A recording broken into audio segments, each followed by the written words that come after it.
अपराध के खिलाफ एक बड़ा हथियार जो है वो बन चुका है दरअसल, कि यही अब एकमात्र उपाय है अपराधियों का?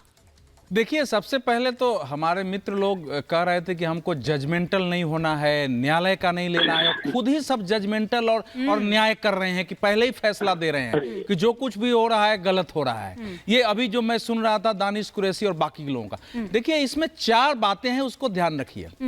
एक, क्रिमिनल अगर अपने पिस्तौल से किसी को मारता है तो क्राइम होता है। हाँ। लेकिन एक, अगर पुलिस किसी क्रिमिनल के पीछे जाता है, अगर क्रिमिनल किसी को मारना चाहता है, या सीमा पर सेना अगर हाथ में बंदूक लेके गोली चलाता है, तो एक रक्षा होता है। इसलिए वही बुलडोजर अगर वो क्राइम है तो वो अगर वो अवैध तरीके से प्रयोग हो रहा है, दादा प्रयोग कर रहा है, तो वो क्राइम है।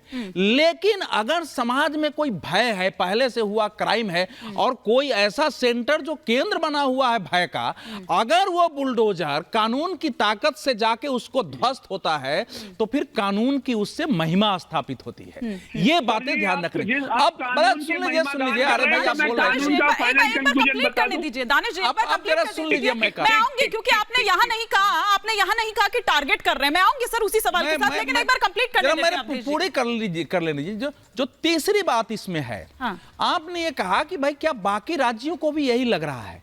देखिए, इसको थोड़ा बुलडोजर से बाहर निकाल के देखिए। ठीक है। पिछले करीब 20-22 वर्षों में या 30 वर्षों में, और खासकर नरेंद्र मोदी के आने के बाद, इस देश की पॉलिटिक्स क्या हुई है? जो बीजेपी, जो नरेंद्र मोदी या जो उनकी सरकारें करती है, ये जो विचार देते हैं उसको दूसरी पार्टियां पहले आलोचना करती है, फिर दूसरे रूप में अपनाती है। विरोध के नाम पर विरोध, केवल बुलडोजर नहीं। आपको हिंदू अयोध्या के मंदिर का सब विरोध करते थे और बाद में सबका विरोध बंद हुआ। अखिलेश जी ने तो यहां तक आके हमारी सरकार भी आएगी तो हम बनाएंगे, हम तो अंगोर बाट की तरफ विष्णु का मंदिर बना देंगे। अब कांग्रेस कहने लगे कि मंदिर तो बनेगा सरकार के ही कार्यकाल में। तो ये पहली घटना नहीं होती है। इसीलिए मैं आप अगर देखेंगे तो मैं लंबा उदाहरण दे सकता हूं, जो राजस्थान का जहां तक संबंधित है।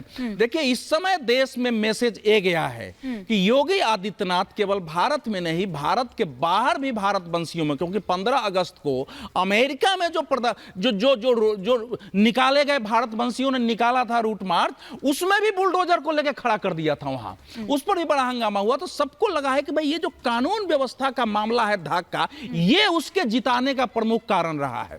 इसीलिए आपको ध्यान होगा कि पहले कन्हैया लाल की हत्या को एनआईए को देने के लिए तैयार नहीं थे, लेकिन बाद में जब माहौल बना है तो उन्होंने एनआईए को भी दिया है। तो उसी प्रकार से ये बुलडोजर जो लोग अपना रहे हैं, क्योंकि देखिए कांग्रेस में शशि थरूर जी ने क्या कहा था कि क्या भारतीय जनता पार्टी उत्तर प्रदेश सरकार ने स्वयं को कानून से मुक्त कर लिया है? क्या स्वयं ही कानून और न्यायालय है?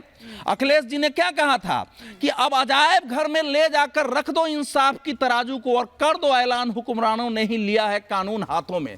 तो ये चीजें थी, लेकिन वो भाव बदला है। जो चौथी बात मैं ये कह रहा हूं कि आने वाले समय में न्यायालय ने, देखिए आपने न्यायालय का सवाल पूछ दिया है कि जो लोग भी बुलडोजर लेकर के का मामला कर लेकर न्यायालय में गए थे, आने वाले समय में उन्हीं लोगों को उसी तरह जवाब देना होगा जैसे अयोध्या के मंदिर के विरोध में ले जाने वाले कि भैया 2019 तक मत करिए, जैसे राम सेतु को ले जाकर के को जवाब देना पड़ रहा है। तो उससे बचने के लिए भी धीरे धीरे अन्य सरकारें इसको अपनाने की कोशिश कर रही हैं, लेकिन एक्सेप्ट नहीं कर रही हैं। और साफ तौर पर अजय अरोड़ा जी द्वारा ये कह दिया गया कि देखिए कॉपी वॉपी, मतलब कॉपी जैसा तो कोई शब्द बोला ही नहीं था। मैंने तो बस ये कहा था कि आपको रास आ गया। लेकिन अब मैं बोलना नहीं चाहती हूँ सर कि चोर की दाढ़ी में तिनका, लेकिन मतलब आप सोचिए कि ये खुद ही, अगर कोई चीज अच्छी है तो उसकी तारीफ करने में क्या प्रॉब्लम है? कोई प्रॉब्लम, कोई दिक्कत होनी चाहिए? नहीं होनी चाहिए।